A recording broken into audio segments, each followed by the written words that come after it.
Steve Charters, thanks for joining us on Xerfi Canal. You are a professor of wine marketing at the BSB School of Wine and Spirits Business, and you are going to help us understand how much terroir matters in consumer decision when it comes to wine. So my first question is simple. Does terroir really matter? Difficult question. The answer is it depends.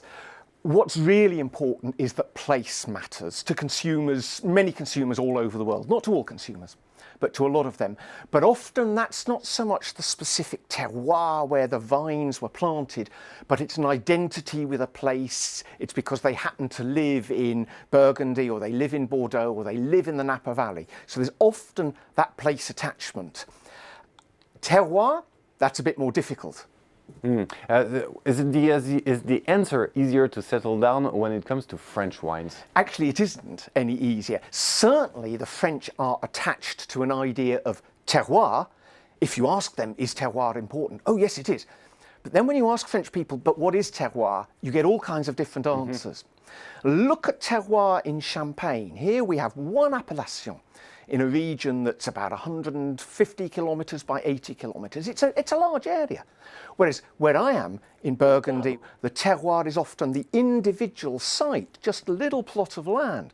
That's a very different understanding of terroir. And if you go to Bordeaux, it's different again. It's the chateau that matters. So yes, people say terroir is important, but they've got a different idea as to what terroir actually is.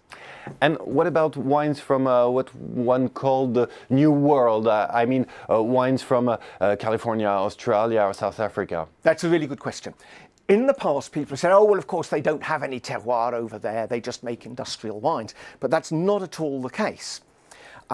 Certainly wines, if you go to Australia or to the United States, are sold very much by their cépage, by the grape variety that's used, Cabernet Sauvignon, Chardonnay.